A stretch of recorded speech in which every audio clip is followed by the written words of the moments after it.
Robert Craig Knievel was the hero of my childhood. After all, who was brave, insane, or dumb enough to attempt more than 75 ramp-to-ramp motorcycle jumps in his life? A life that should have ended way sooner than the 69 hellacious years that he lived on this planet. How does one become a daredevil? Well, for Evel, who was given that name by a jail guard, it all started with rodeos, ski jumping, and pole vaulting. Upon getting home from the Army, he started a semi-pro hockey team, the Butte Bombers. And in one of those games, when they played against the Czech Olympic hockey team, Evel was ejected from the game minutes into the third period and left the stadium. When the officials went to collect the money, they learned that it had been stolen from them. After the birth of his son, Evel started the Sir Kill Guide Service, which is really just a front for poaching. In Yellowstone National Park, he was arrested for this, then hitchhiked with a 54-inch rack of antlers the whole way to Washington to plead his case. It was around this time that Evel decided to stop committing crimes and get into motorcycle riding. A broken collarbone and reading success through a positive mental attitude led to Evel working for the Combined Insurance Company of America, a job he held for a few months until he learned they wouldn't promote him to vice president. And then a failed Honda dealership led him to work for Don Pomeroy at his motorcycle shop where his son Jim taught him how to do a wheelie. This led Evel to do his first stunt show that he promoted entirely on his own, even serving as his own MC. He did a few wheelies and then jumped a box filled with rattlesnakes and mountain lions. And this is where you either say this is stupid or you become fascinated. Me, how awesome is it to just randomly have a box with dangerous wildlife and decide I should jump a motorcycle over this? And yes, this is why kids like me became obsessed in the 70s with Evel Knievel. Evel's obsession was jumping more things like cars and the unfortunate side effect of getting hurt nearly every time. He crashed about 20 times, huge, incredibly violent crashes. In his Guinness Book of World Records entry states that he suffered 433 bone fractures by the end of 1975. Evel crashed at Caesar's Palace.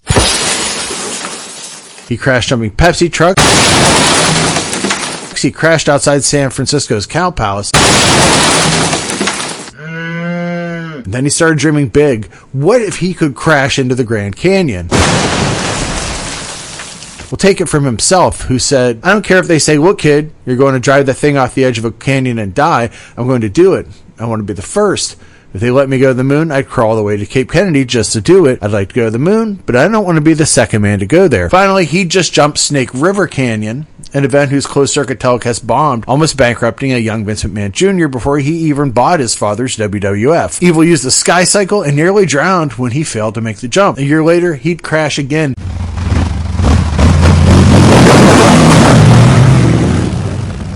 Trying to jump 13 buses in front of Wembley Stadium.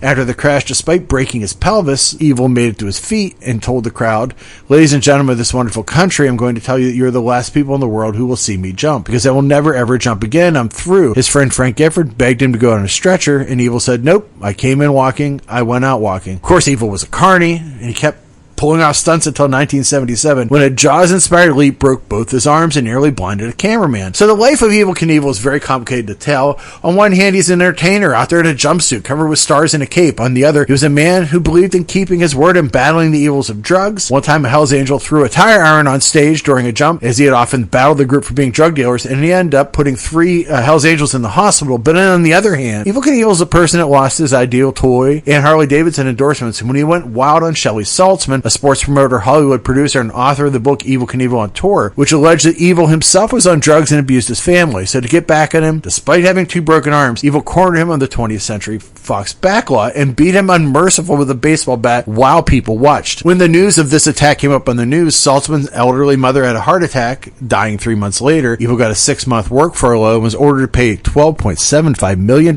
in damages, money he never paid. After Evel died in 2007, Saltzman sued his estate for $100 million with interest, but he never got a dime. As for Evel, even his death was an event. His packed funeral was presided over by Pastor Robert H. Schuller, who baptized Evel in 2007 at the Crystal Cathedral. Matthew McConaughey gave the eulogy, but first there were fireworks. Before he died, Evel said that he beat the hell out of death. So I told you all that to tell you about this. See Evel Knievel, starring George Hamilton and Sue Lyon. Well, I do 2 pickup trucks end to end. That's 40 feet, boy. That's right. See Evel's most spectacular jump at Caesar's Palace.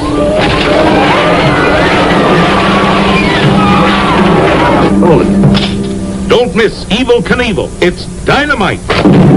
Evel Knievel, rated GP. Now playing at the Uptown Theater, 3426 Connecticut Avenue Northwest. This film begins with Evel, played by George Hamilton, giving a speech directly to us, the viewer. Ladies and gentlemen, you have no idea how good it makes me feel to be here today. It is truly an honor to risk my life before you. An honor. Before I jump my motorcycle over these 19 cars, and I want you to note, there's not a Volkswagen or a Datsun in the road. Before I sail cleanly over that last truck, I want to tell you that last night a kid came up to me, and he said, "Mr. Knievel, I think you're crazy. That jump you're going to try is impossible. But I already have my tickets because I want to see you splatter." That's right. That's what he said. And I told that boy last night that nothing is impossible. Now, they told Columbus to sail across the ocean was impossible. They told the settlers to live in a wild land was impossible. They told the Wright brothers to fly was impossible, and they probably told Neil Armstrong to walk on the moon was impossible. They tell Evel Knievel to jump a motorcycle across the Grand Canyon is impossible, and they say that every day. A Roman general in the time of Caesar had the motto, "If it is possible, it is done. If it is impossible, it will be done." And that, ladies and gentlemen, is what I live by. The only thing that can get in my way is fear, and fear is not a word in my vocabulary. I have not and never will know what that word means. Now, there's no trick to jumping a motorcycle over 19 cars and a couple of trucks. You just hit the ramp at 80 or better, you sail up in the air, you take those bars in your hands, and you will that bike across, and you land smooth and pretty because that's what you said you'd do. And a man, well, a man does not go back on his word, because it is part of the tradition and heritage of this country that the words fear and impossible do not exist. I wish to once more say that you have no idea how good it makes me feel to be here. It is truly an honor. Then we get a movie version of Evel's life. It was originally written by Alan Carew, who played King Satcho in The Sword and the Sorcerer. Hamilton decided that he wanted John Milius to rewrite it. Upon reading the original script, Milius had launched it into Hamilton's pool and beat it with an oar. This meant he was going to be the new writer. Milius said he preferred the final product in many of the other films shot from his script, saying they didn't restrain or tone it down, they shot the script. The guy's just as obnoxious and full of hot air as he was in the script, just as full of life and vitality too. He's Evel Knievel. He wouldn't take a dime off of anybody. Hamilton would later tell Pop Entertainment when asked about the film, "The thing is, at the time that Evel was not famous. When we made the movie, he took a jump over the fountains and splattered. He had not become a Mattel toy at that time. I put a writer on it named John Milius, who later wrote Apocalypse Now. He was the best of the writers of that era. I got him to write the script for me. Then Milius made me read the script to Evel. I realized he was kind of a sociopath and was totally messed up. Then all of a sudden, Evel started to adopt lines out of the movie for himself. So his persona in the movie became more of his persona in real life. He would have been every kid's hero on one hand, but then he went out with that baseball bat and broke that guy's legs, and that finished his career in the toy business. Evel was very, very difficult. He was jealous of anybody that was going to play him. He wanted to portray himself, and he did go and make his own movie later on. He had a great perception of this warrior that he thought he was, and that was good. Then he had this other side of himself who would turn you in a minute. Success is something you have to earn. You have to have humility for it, because it can leave you in a second. It may remember you, but it can surely leave you. I think if you don't get that, and you don't have gratitude for what you are, and where you are, then it doesn't come back, and it goes away forever. This movie ends with our hero successfully making a jump at the Ontario Motor Speedway and dropping into a dirt road that leads to the Grand Canyon. He looks right at the camera and says, Important people in this country, celebrities like myself, Elvis, Frank Sinatra, John Wayne, we have a responsibility. There are millions of people that look at our lives and it gives theirs some meaning. People come out from their jobs, most of which are meaningless to them, and they watch me jump 20 cars, maybe get splattered. It means something to them. They jump right alongside of me. They take the bars in their hands, and for one split second, they're all daredevils. I am the last gladiator in the new Rome. I go into the arena and I compete against destruction and I win. And next week I go out there and I do it again. And this time, civilization being what it is and all, we have very little choice about our life. The only thing really left us is a choice about our death. And mine will be glorious.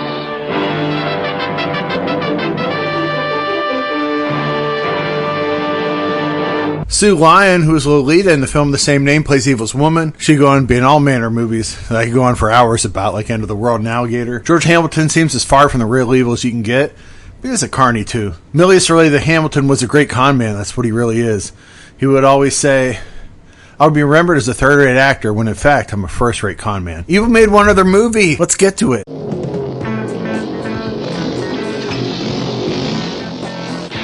The first name in excitement, the one and only Evel Knievel.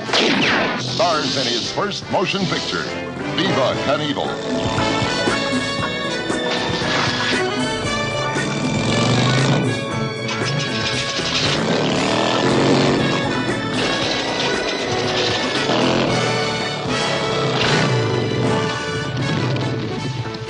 You okay? That was sweet.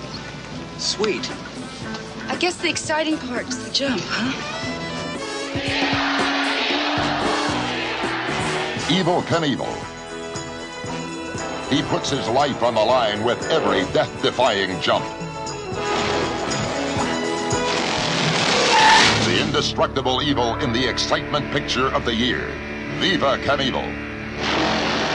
Also starring Gene Kelly. Dad? I'm Tommy, your son. Where the hell did you come from? Lauren Hutton. Well, I don't run with the pack. Never did, never will. Red Buttons. Better get rid of him before he gets you killed. Eric Olson. You got yourself a full-time job till school starts. Leslie Nielsen. Cameron Mitchell. Albert Salmi.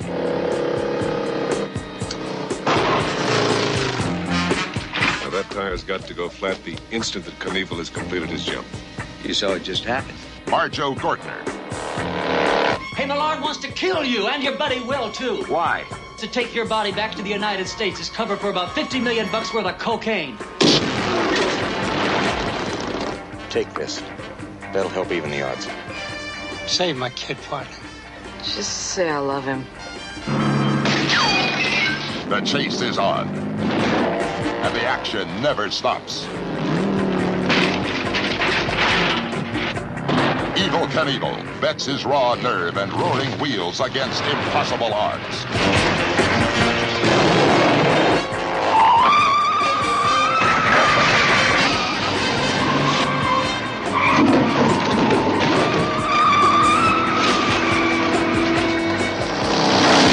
Daredevil Evel in a spectacular story of spine-tingling suspense.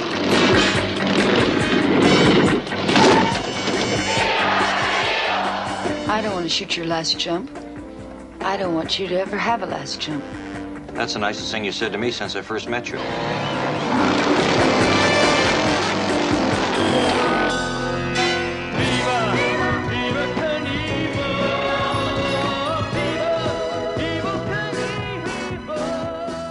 Viva Knievel starts with Evel stepping up to the mic and addressing his fans. Quote goes here.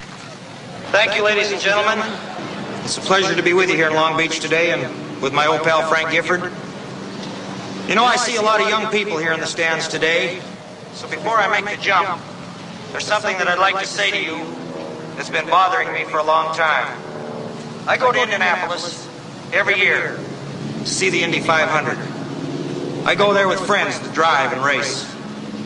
Every year when they go there to qualify, they usually have to go as fast as they possibly can to get a front row position. They put nitro in their cars sometimes instead of the fuel that's intended to be in the cars, so that their cars will go faster. And they do, for 5 or 10 laps. And then they blow all to hell. And you people, you kids, if you put nitro in your bodies, in the form of narcotics, so that you can do better, or so that maybe you think you can do better, you will for about 5 or 10 years. And then you'll blow all to hell. You're a wonderful crowd. I'm glad that you all made it. And I'm going to do my best to make it. Right across this jump. Ladies and gentlemen, welcome to the alternate universe that was the 1970s, when Irwin Allen would produce a film all about Evel Knievel and his exploits, while neglecting to mention that Evel was married with 3 kids, so all that subplot with Lauren Hutton romancing him, not true, but let me tell you right away, this movie is everything that I love. It's an earnest production that goes all out behind a cultural phenom, moments away from spectacularly flaming out, and it brings along a cast of Hollywood near A-listers. It's one of those movies you'll incredulously yell, how the hell did they get him to be in this? Any movie that casts Marjo Gortner as Evel Knievel's stuntman rival is a movie I'm going to tell you 1,000 or more words about. This movie came out in June of 1977, just 3 months before Knievel and his associates violently assaulted Shelley Saltman, like we talked about before. This film suffered and only opened in 4 foreign markets as a result. But that Evel, the same person that would scream, I'm going to kill you while breaking down defenseless men on Hollywood backlots, doesn't appear here. Instead, the Evel in this movie is a supernatural force of nature, a superhero who randomly shows up in the middle of the night at orphanages bearing gifts for children, including a crippled boy who somehow walks again because of Evel, and even charming sister Charity, the toughest of the nuns.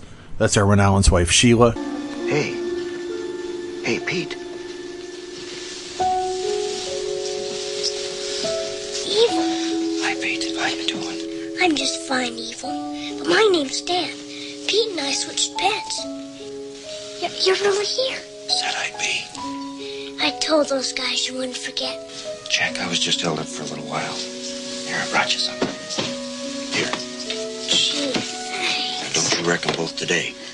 don't worry. I want to go see the rest of the kids. Sure.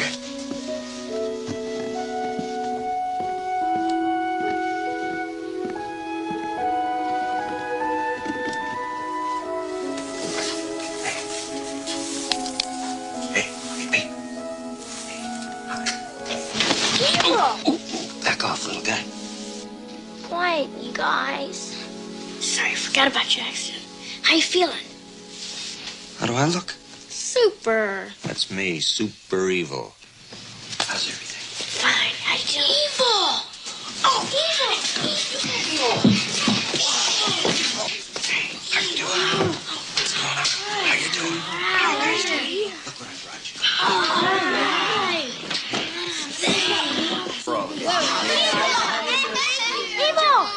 Evil, look! Look at me! When I saw you walk away from that crash in England, I figured I could do it too. You're the reason I'm walking, Evil. You're the reason. Oh, Wally, that's great. I knew you could do it. I'm so proud of you. So proud. Thanks. What the devil? Knievel. Sister Charity, you haven't changed a bit. You look just as pretty as a picture. Now, none of your blarney. What do you mean by coming here in the middle of the night, waking these children out of a sound sleep, arriving uninvited and unannounced? Sister, I promised I'd be here. Every one of you, back into your beds instantly. And you, Mr. Knievel, I'd like a little word with you. See you later, Evil.